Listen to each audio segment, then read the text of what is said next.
Imagine opening your email to find years of history deleted. Only a single email remains. A ransomware request for $2 million. You think to yourself, how could this happen to me? You see, there's two types of companies. Those that have been hacked and those that will be hacked. The weight of responsibility comes crashing down on you. It's the sort of responsibility you feel when your family is craving a delicious pizza. You finally open the box only to find the most cringe-worthy topping that you mistakenly ordered. Join Pineapple on Pizza podcast as John and George, along with guest executives, discuss the most common and craziest cybersecurity risks, followed by actionable tips and strategies that can be implemented to protect your cyber risk pie. Pineapple on Pizza is hosted by Omnistruct.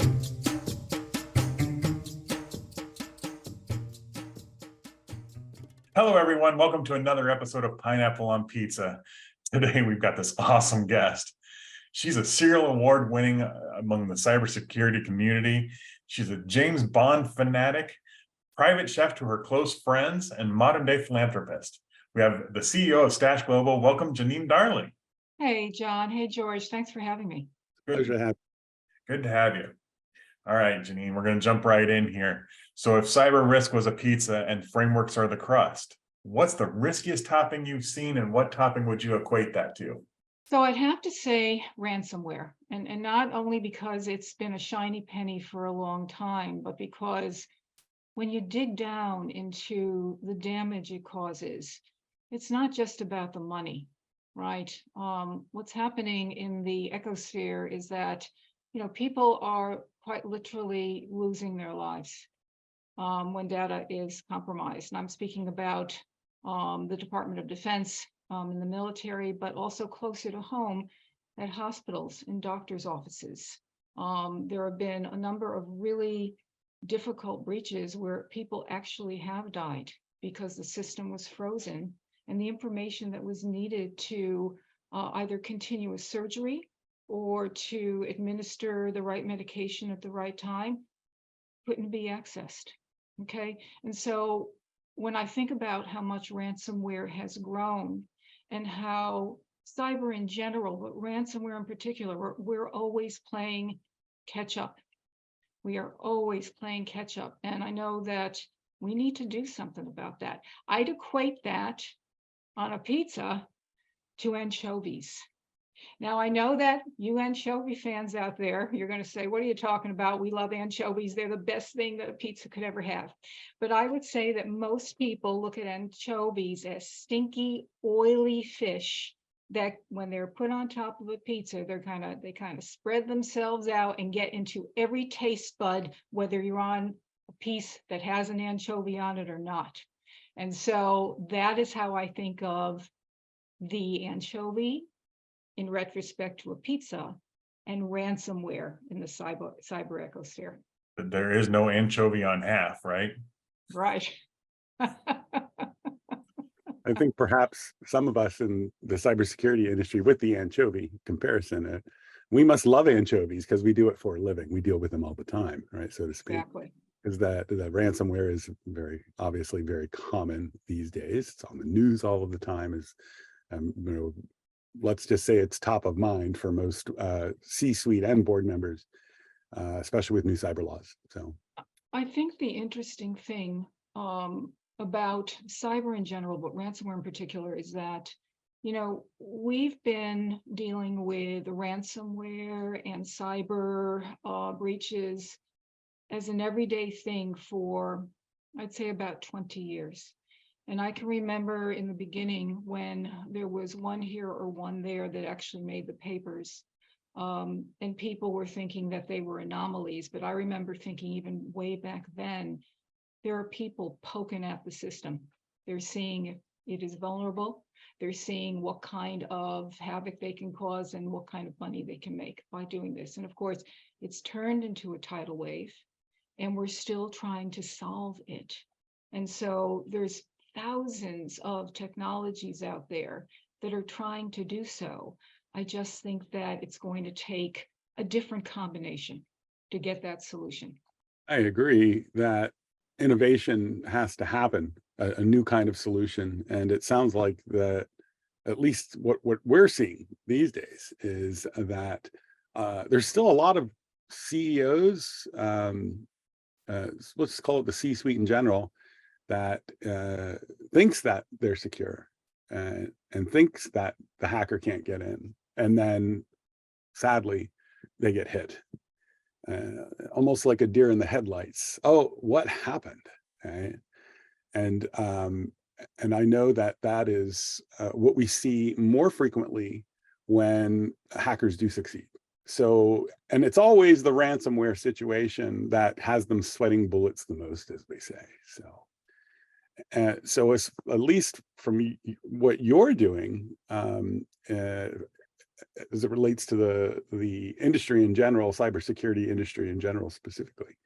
You know, I'm wondering if there are any other avenues that ransomware hasn't gone yet. Ransomware technology, let's call it that, hasn't gone yet, that you're exploring, that you're willing to discuss.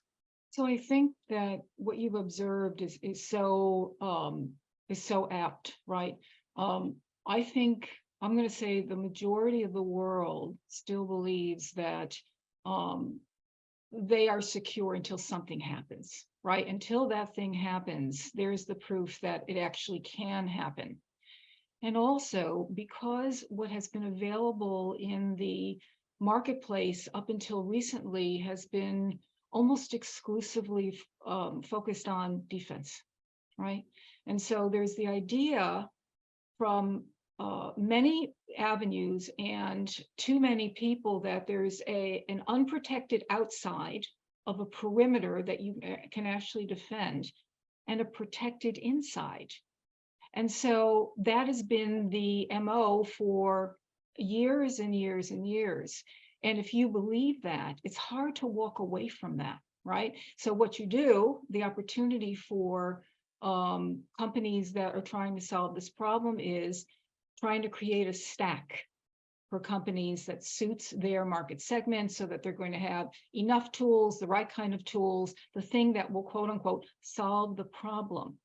The trouble is that in theory, that's a really great idea and a good way to approach it, right? You're looking at your networks, you're looking at your endpoints, you're looking at your platforms, and you are quite systematically probably buying things that are going to protect all of those areas. One of the troubles is that once you put all those pieces together, you have no idea how they are interoperating with each other.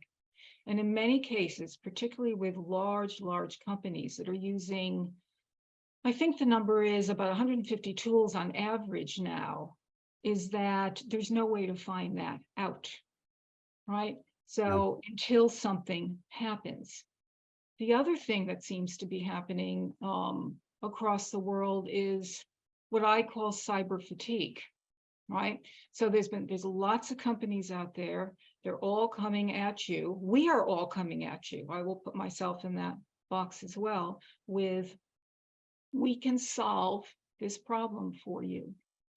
And I think that there's the want to believe, and also the fact that most people who are writing the checks don't know the questions to ask, don't know that the due diligence has been done so that whatever this is actually doing what it says. The steak matches the sizzle is what I always call it. Does the steak match the sizzle? And again, it's not that these technologies are bad technologies. It's lovely, there's elegant technologies out there that are doing their piece of the pie. The trouble is that that doesn't solve the situation. And then when you put it together with everything else, sometimes it creates more holes than you had before. The steak has the sizzle sticks out for me. I'm wondering, does the C-suite have the wrong mindset of, which appears to still be in most markets, stop the hacker, which doesn't seem to be working very well because perhaps they are unstoppable. So what is that new mindset, do you think? And on the steak is the sizzle, Do they need to throw tofu onto the grill and think completely differently? Or what do you think is the path? I think for a very long time, this is not an uncomplicated issue in terms of, how companies and CEOs in particular are thinking about their businesses. If you're a private company, you're thinking about your customers, your employees, and possibly if you are looking to go public or activate an M&A, you're thinking of those things too, but maybe not as much as your customers and your employees. With larger public companies or public companies in general, they're all about the stockholder, right? The stockholders are who they need to account to. And so they're trying to maintain a posture that is based on things that they're comfortable with. Here's what I know. Here's what everybody else is doing. Here's what everybody else is doing. And so if everybody else is doing this, it must be the way to go.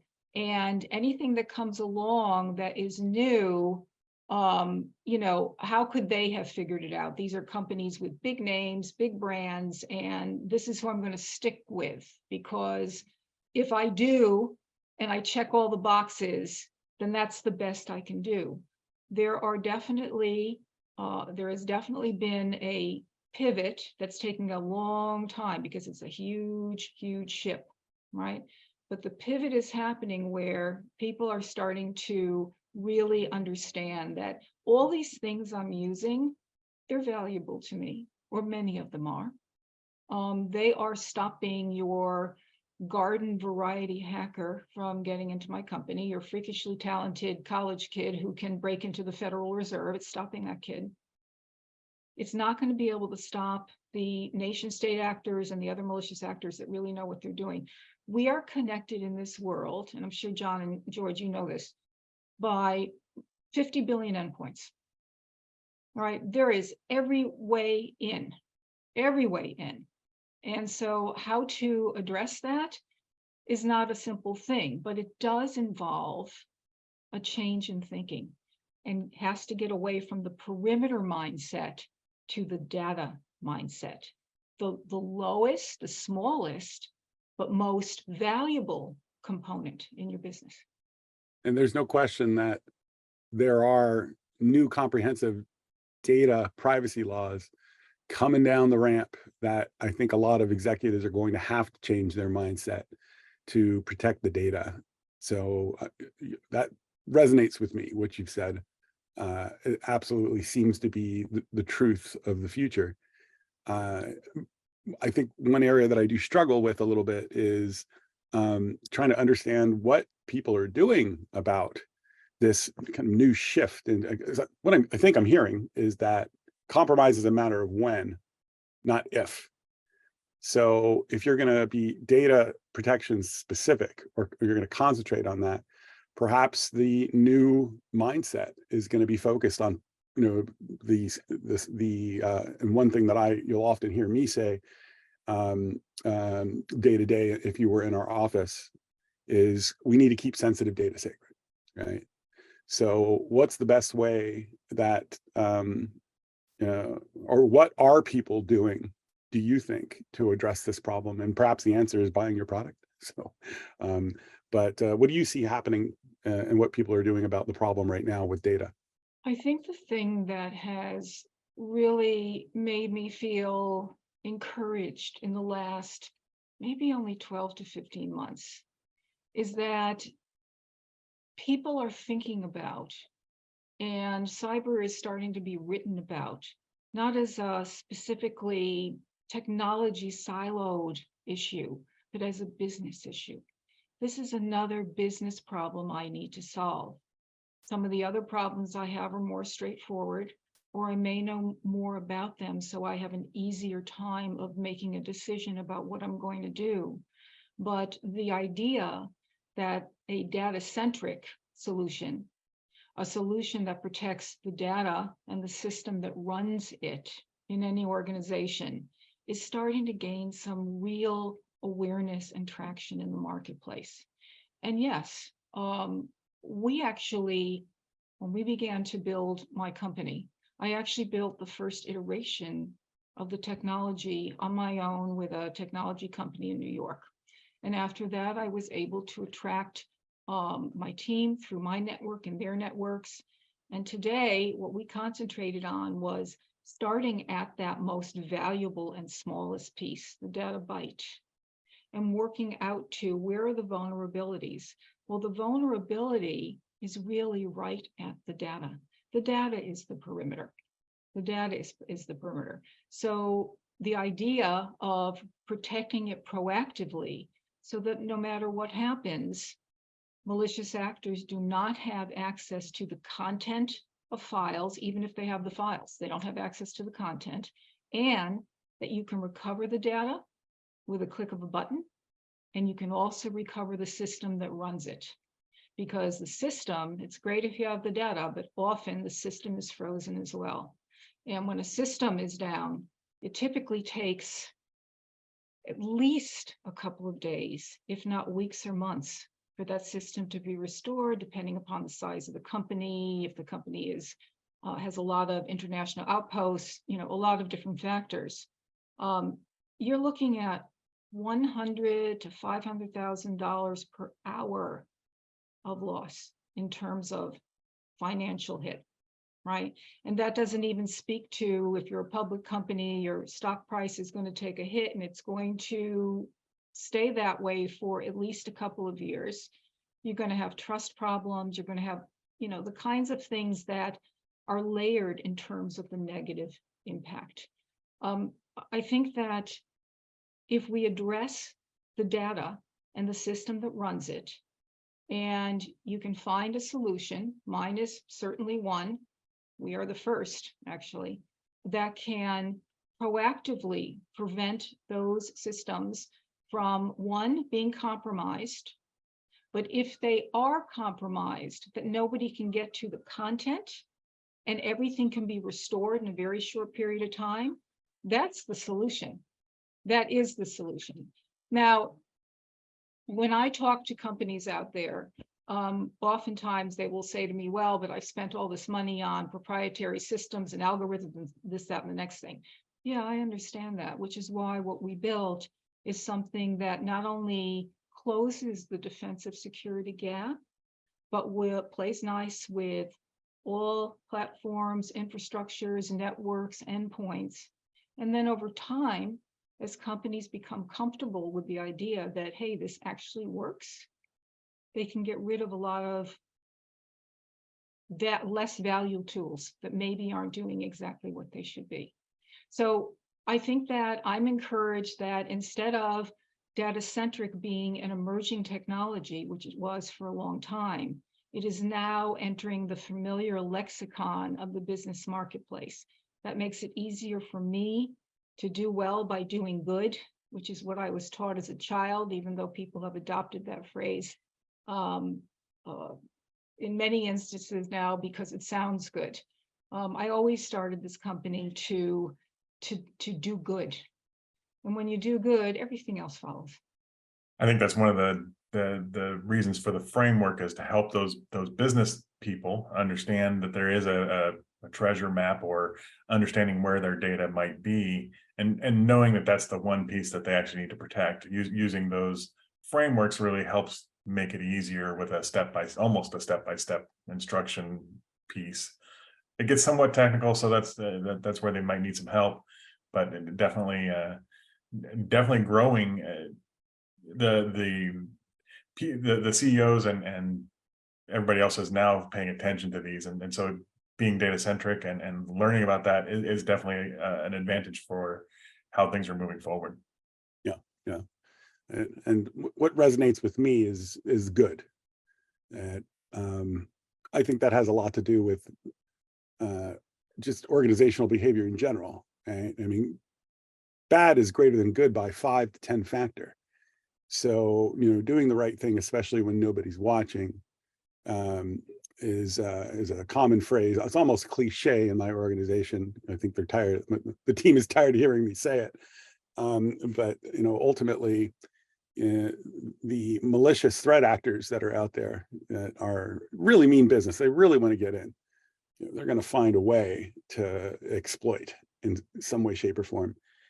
And so I've always seen the market as a step one is kind of the loose environments, right? So hackers love the loose environments where there's really no serious investment in cybersecurity and that organization is lagging. Those are low hanging fruit. So that's kind of the tier level one. But as you get into more sophisticated targeted attacks, like critical infrastructure protection situations, and nation state attacks and those sorts of things, that's a whole nother level of, I mean, if they want to get it, they're going to try really hard and they're going to find a hole and exploit it. And ultimately, that is to obtain data. So I completely agree with the concept of the focus being on data protection. I think the challenge still becomes the issue of how does that fit with their technical debt and existing solutions, especially when they have the mindset of stop the hacker rather than create proper protection measures or enclaves that assume that there's some places they're going to get in, but they're not going to be able to get to the data if they do. So in your case of good, I think that mindset is probably what drives a lot of cybersecurity professionals is they want to do the right thing.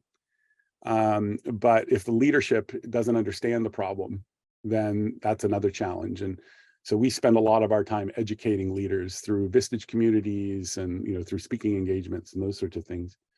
So do you find yourself in the same situation in terms of the risk factor? Because nobody wants to talk about anchovies, right? I mean, they don't want to talk about it. That is true. That is true. Nobody likes to.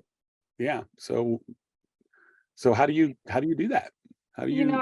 I think it was really interesting what you said a few minutes ago, and I don't think I really answered it directly, but I think you said something like, are there places that ransomware hasn't found its way that are going to be surprises, right? When I think about ransomware, and I'd like to encourage everybody to think about ransomware in this way, because we are connected in so many ways throughout the world. Ransomware in many ways is like water. You know how water finds its way? You put a new roof on and you get a leak in the ceiling and you're thinking, well, how in heaven's name could that be happening? I just put a new roof on. Well, there was a pinhole or something that didn't get sealed. There was something that went on.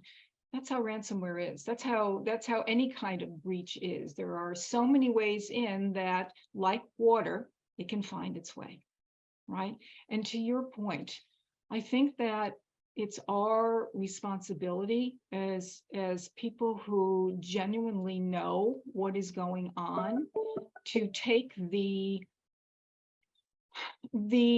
smoke and mirrors and the fancy marketing speak away from what's actually going on and really present it and teach it as the business problem that it is, right? There's no voodoo here, folks. Here's what's happening. Here's why it's happening. There are people who really know how to solve this. And here's how they solve it, as opposed, here's the differential to what you're doing right now. You're not doing anything wrong. You bought good stuff. It's just that that's all that has been available. And the last piece of that, the piece that actually protects the data in your system, that hasn't been available until now. So a company like mine, and to our knowledge, we are the first and only company that actually has put this together in this way, where the data in the system are recovered in practically real time. That it's a very low friction system. It is agnostic, it's universal, it can be used anywhere at any time, on cloud or off. Users don't touch it. It's run through an admin dashboard. Workflows don't change. It's basically like you come in one day and your business isn't secure, and you come in the next day and your business is secure, but nothing else has changed. Well, that's It's like the magic wand has been waved, the way that you explained it, but I'm sure that there's some things that still keep you up at night as CEO. What are those? I think that everything that is going on in the world keeps me up at night. But the thing that I think about most is what I mentioned kind of in the beginning. The anchovies keep me up at night, whether I eat them or I'm just thinking about them. So the anchovies keep me up at night, because until we can really solve this problem in a very big way, until we can fortify our IP, our ability to compete, our position in the world as a superpower, and we could have a conversation about that would take a long time. We're going to be in a vulnerable position. We are in a vulnerable position now. I think that, the age of information is a wonderful age. There's so much available to us, but there is so much misinformation, right? And so understanding what's actually going on, not everybody does. And then I think that there is fatigue out there. All right, remember, I said, so this has been going on literally for 20 years, this tidal wave, okay, 20 years. 20 years, I think there's something like 6,000 cybersecurity companies out there, and yet we still have the problem. What's wrong with this picture? What's wrong with this picture? There's another piece. We need to get there, and that's what we're trying to do. And industry regulators as well as lawmakers certainly are having their day of reckoning with all these new regulatory requirements. So what do you think is, or what is your biggest challenge in the regulatory requirement world? Because that seems to be the way that organizations are, I don't want to say it, but I'm going to say it anyway, being forced to be aware of the things that they're not acknowledging already. Sure. So because of the way our technology works, we actually solve all of those regulatory specifics for every company in every market segment. Okay, we make them compliant. I know that there's a couple of overreaching rules that have come out of the White House in the last year that really have some teeth. And so how do you get that done? Well, that's what we get done for you. But again, I think that there's a lot of information out there. I think it's our job to be really transparent and not use fear. Not use fear. People are fearful. We don't need to keep pushing the fear. We just need to give them the data. We need to give them the facts. What's happening and why, what you're using and how that is helping you to ally some of the things that you might be afraid of, but that this piece, you really need to do something about this, and then you'll be able to take a deep breath and have some peace of mind. That reminds me of a conversation that I had with a CEO, leading industry based here in a traditional brick and mortar as well, based here in California. And what resonated with me was California regulatory issues specifically. He loves California's regulations. He's based in California. It's like, because it keeps other business from competing with me, because regulatory is an opportunity for innovation and being different. And that really stuck in my brain as a, wow, there is a lot of truth to that. So nobody wants to, unless they have to, conduct business in certain areas because of regulations. And so I don't see it as a FUD factor. I see it as an opportunity, fear, uncertainty, and doubt for those of you that don't know the FUD, for our listeners. But I see the opportunity to position a mindset as well as a footprint with the right solutions as the footprint, but also aligning the right mindset of protecting data. And it sounds like that you figured this out as well. Did I miss that, or because that seems to be what I'm learning after studying your site and just this conversation? And for our listeners, you all know that we don't This is the first time we've actually spoken to Janine. So, and this is often the case with many of our guests. So is that where we're headed from a regulatory perspective? Is it that's the opportunity, or is that the pain and suffering? It's both opportunity and pain, right? And so when we were understanding what kind of solution we wanted to build, a big piece of it was because I come from a background that is very customer focused. And I remember as we were building this, I said, 3 clicks to anywhere. 3 clicks to anywhere. It's simple enough so that even people in large organizations can deploy it on their own. Okay. I said, I want this to be the thing that you set it up and it just goes. Right. So we thought a lot about that because, you know, let's face it, the world is moving really, really fast. And businesses are impelled to keep up, most particularly public businesses, right? You have got to be making your numbers. Each quarter comes around like this, right? So you've got to be paying attention to that. Hence, all of those rules and regulations can't be just shuttled to the side anymore. So what we designed was something that for the people who are really interested in the intricacy and the granularity of the technology, we can show them that. It'll still be very easy for them to implement, but then they'll have the security of understanding from a technology standpoint, hey, this really does what it says. We have as many people, and no fault here in any way. You're doing your job, you've got a lot to do. And the systems in your company have been set up in a way so you are supposed to be checking boxes. So you check the boxes and you're doing your job, you are, but you're not actually accomplishing the goal. And so we have set it up for both headsets so that you're going to be secure no matter what your headset is, right? We're going to make it easy for you to adopt. We do make it easy for you to activate.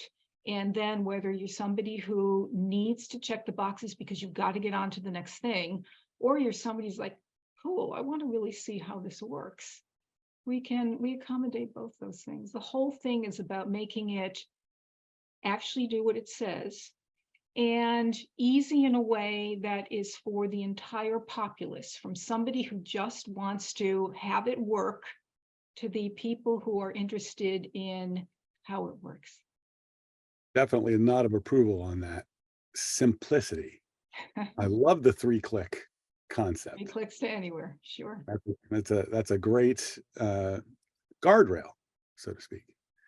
And to achieve that is an achievement in itself, because I think a lot of the challenges that you see culturally within organizations is, there's so many ways technically to do things if you're a geek.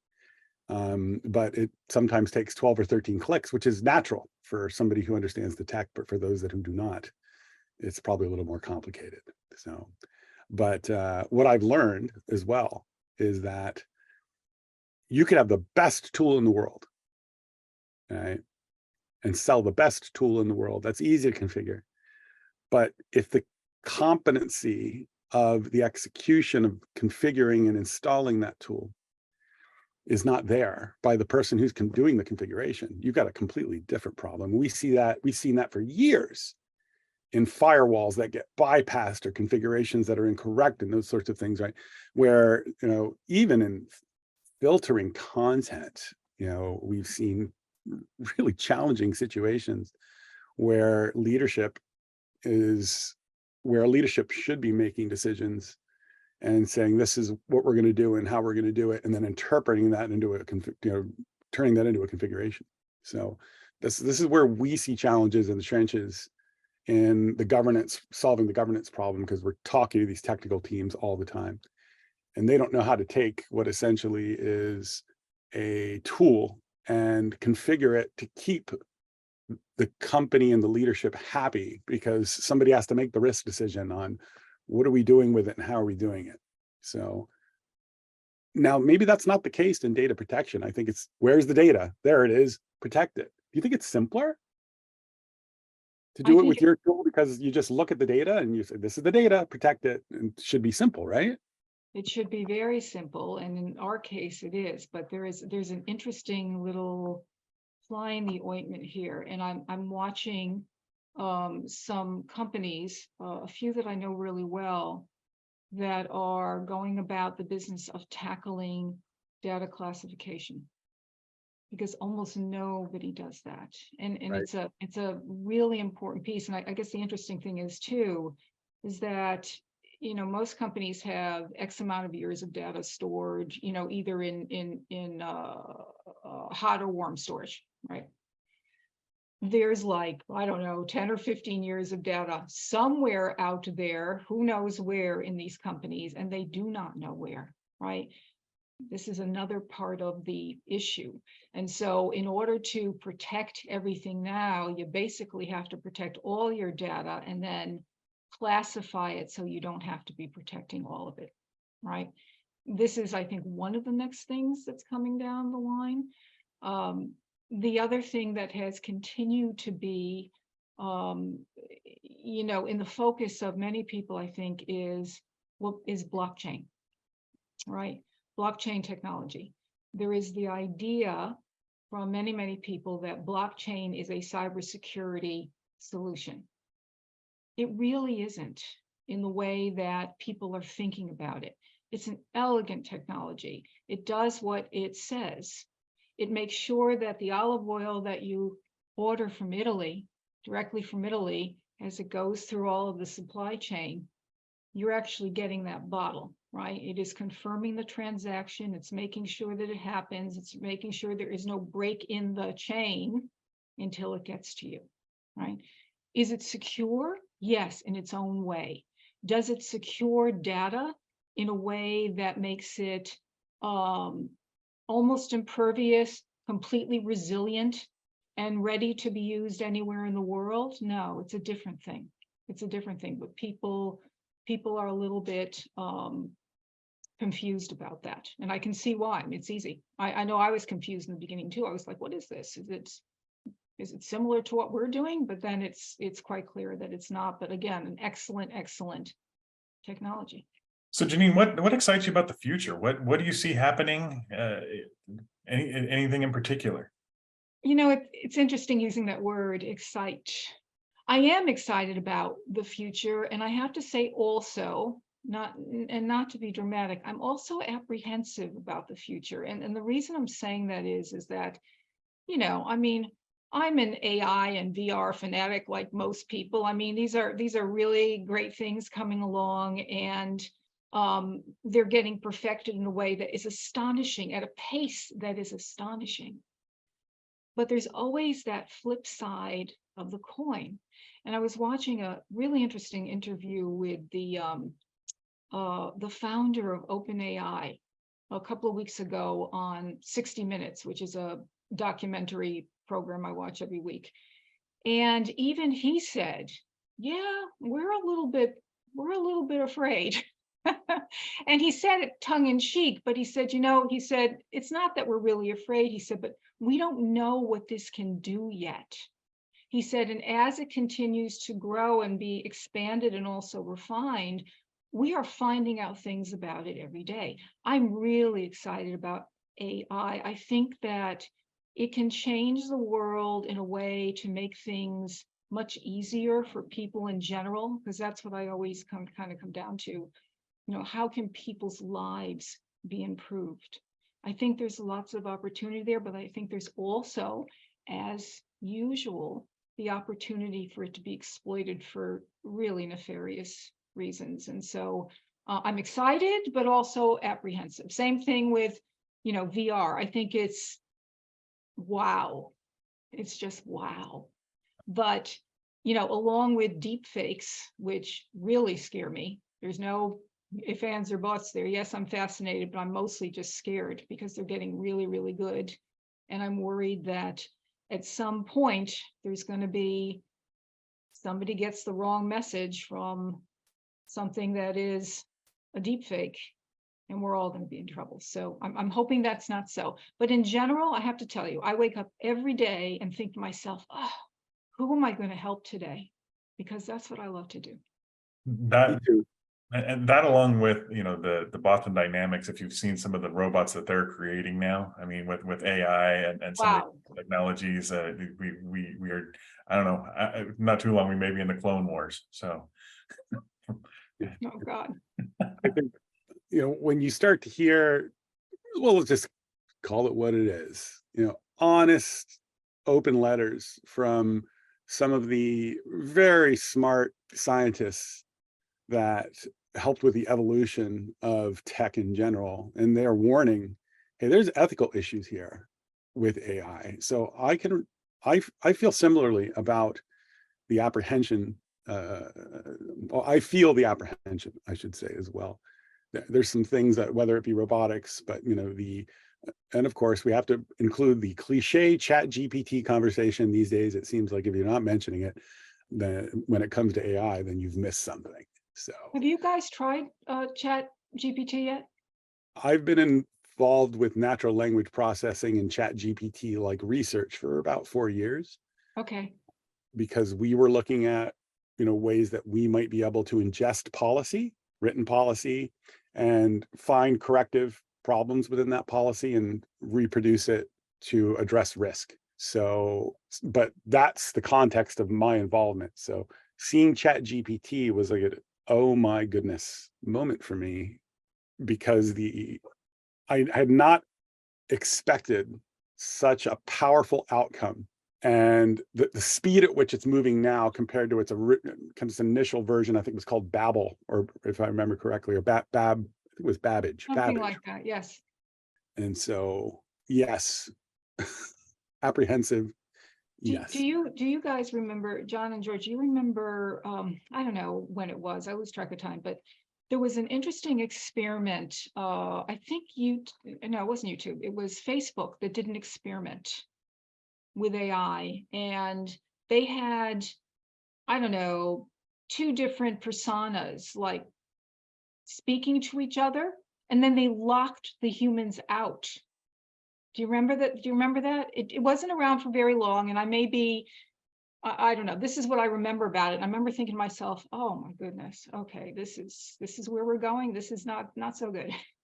I think, I don't want to raise hairs on people's backs, but years ago, during the Manhattan Project, Albert Einstein wrote a letter to Roosevelt and on the issue of chain reactions and fission and those sorts of things in terms of creating nuclear weapons, right? So I'm starting to see some parallels from these scientists today about artificial ethics and AI, artificial intelligence, and hey, watch out. And watch out what you invest in as well, has been the other warning that I'm seeing, is that companies see it as the future. You're going to throw a bunch of money into this, and then potentially, depending upon how you're using it, you're going to end up in a bad place, right? So I wonder the degree of apprehension that we're seeing in the scientific community comparatively to the technology and innovation, or the innovators who are actually, applying AI. So, but from, at least from the perspective of cyber risk, I think this is one of the areas where maybe Department of Defense and the Cyber AB, and we do quite a bit of CMMC for our clients, right? So as an RPO and involved with that whole thing is one of our superpowers, and it's going to evolve to be even more stringent, I would imagine, in the AI field. So artificial ethics in general. But the average consumer they just know the outcome. They don't know, they just hear flux capacitors and things like that, from the, it's just language they don't understand until they see how it's working and they see the outcome. And I think college students are an example of that, who have been using Chat GPT to write letters or write essays for themselves, right, for their classes. I do question whether or not we have the right artificial ethics standards in place, though. So, Well, I think it's a bit of the Wild West out there yet. I know when I think about all of the innovations that have risen in the last even 10 years, it always brings to mind the cover of a New Yorker magazine not too long ago where somebody is sitting in this chair in the clouds, and all these arms are bringing everything they need to them. And I'm thinking to myself, wow, talk about a statement of, where in some ways we're going, and also maybe where society wants to go, right? There's the idea that ease is everything. And well, I think that time will tell. Agreed. Well, fantastic discussion. I think there's a lot to be learned in AI, and as well as in cyber risk, and the issue of ransomware will continue to be top of mind for a lot of leaders. Well, let's talk a little bit about you. So how'd you get started? Oh, it's kind of a funny little story. I don't know. It's not really all that interesting to me, I guess, because I've lived it. But I've always been really curious about everything. Since I was so young, I would be looking at the world, and still do, in a way that's like, why are they doing it like that? There's a better way. There's a more productive way. There's a more valuable way. And I kind of view the world in that way, not actively. It's just the way my brain works. And so during my career, which was with both very large enterprise companies down to very small companies and everything in between, often I was in an operations role, and IT would report into me. And because I've always been interested in privacy, and know that privacy cannot be achieved without security, I was very, very interested in how data traveled, and where the challenges were, and the vulnerabilities were, and how could we address them, right? And so, as in every life, the time came along where I had an opportunity to pursue varied interests, and I had a whole list of businesses I was thinking of starting. But this one, I kept looking at this one and thinking, oh, this is a big problem, and it's only going to get bigger. And I was just so attracted to solving it that I actually went out and did focus groups with both the consumer sector and with the business sector, and kind of said, if there was really something where you knew that anything that was important to you would be truly protected, and you didn't have to worry about it being stolen or lost or manipulated or whatever, would you buy it? And the answer I got in some way or another was always like, I hadn't really thought about that, but yeah, that sounds like a good idea. And so that's why I started this company. And I think I mentioned in the beginning that I put the first clumsy iteration of what I had in mind together, and then had my co-founder. I have to call out my team a little bit here. My co-founder, Chris Evans, who is also the CTO of the company. He's originally from NASA, and also was an Air Force Red Team lead. And the Air Force Red Team leaders, they are known far and wide as some of the best technologists in the world. And so between my visionary operator head and his technology operator head, we really are a good team, because I'll say, I want to do this because I see this coming in the marketplace, and here's how I think it will work the best for our customers. He's come back to me several times and said to me, I don't think we're going to be able to do that.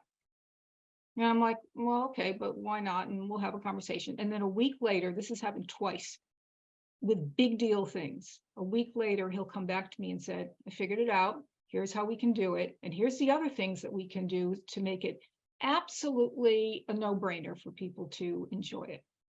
Right. So it's really been a wonderful journey.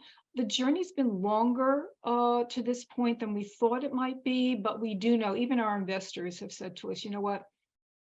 You really were too early, way too early. But now things are starting to move along in a very big way. We've got some big name customers and lots of people paying attention. So we are optimistic that we are going to be able to fix this problem for lots and lots of people in the next few years. Fantastic. Do you have any stories about how, without disclosing a customer name, that where somebody was using your solution, that you can share with us, and how there was a outcome at the end that gave you personal gratification? Well, I can tell you that so far, anybody who has our solution deployed has not experienced anything, any kind of a breach. So that's pretty much all I can say.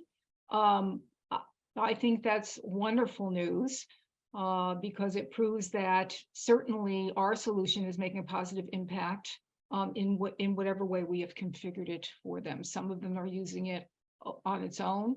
Some customers we have actually, and again, we don't have to integrate. It's a modular system, so we just snap on. We've used whatever they have, and we just add that other piece. And so, yeah, exciting times. Yeah, the best kept secret in ransomware risk management, I think, is what I'm hearing. So, Well, you know, I don't really care about being really well known. I really care about getting this in the hands of the most people. That is my top of mind. If people have to know me because of that, that's fine. And if not, that's fine too. well, I definitely appreciate your approach, and I think that often you run into CEOs that have a mindset that may not be the same as your own, and so I have a similar mindset. I think the challenge always is, what's the market? Really the externalities, right? What's going to happen there? But we can talk a little bit more about best ways to decompress. What do you do to decompress? Like, what's the personal escape for you? I'm kind of not that interesting in terms of my decompressing life. I love to spend time with my family. I've got twin sons and lots and lots of cousins and siblings, and we enjoy spending time together. And like I said, I mean, I love to cook a good meal, love to just relax, probably in a very European kind of way, over 3 or 4 hours, stand around the kitchen, have a few hors d'oeuvres, a glass of wine, and have dinner, and have an after party and all that kind of thing. So that I love to. I'm a Les Mills fitness fanatic. I've been doing Les Mills for as long as I can remember. That helps me with my Zen. I have a lot of energy that needs to be displaced in an appropriate way. So I do use Les Mills to do that.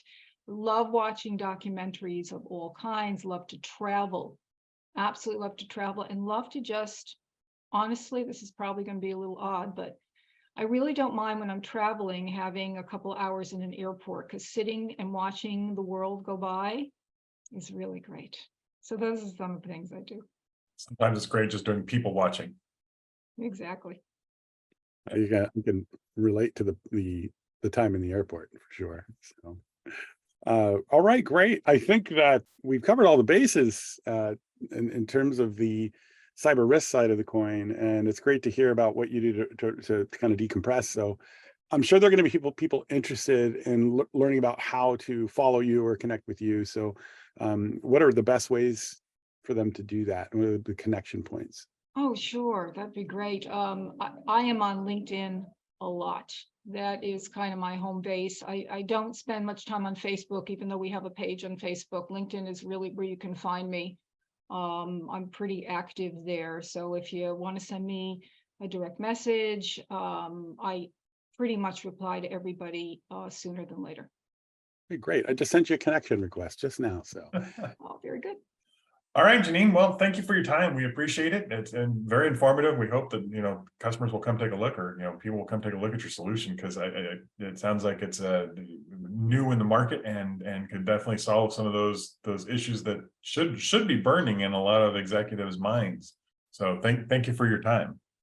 Well, I really appreciate John and George, you having me on. It's been really delightful. There's nothing I like more than talking about my ability to help people in the cyberspace, and I agree with you. I do hope people take you up on being in touch, because we can really help. thanks, Janine.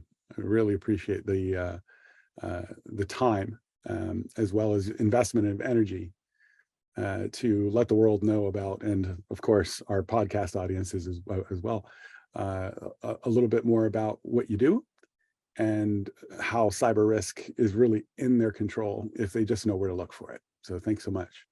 My pleasure. To our audience, thank you for listening. We hope that you've learned something, or you maybe laughed or cried. Hopefully not when maybe you heard about the data and the data classification. But either way, tell somebody about this podcast. Help us get the word out there and help another CEO or help another company or another person with their data. Again, Janine, thank you very much for your time. Thank you. And there it is. There's been another great episode of Pineapple on Pizza with your hosts, John and George. We'll see you next time. Have a great day. Thank you all for joining another great episode of Pineapple on Pizza. You can find show notes, links, and resources by visiting omnistruct.com/blog. And a huge thank you to all who are preventatively protecting organizations from cyber threats.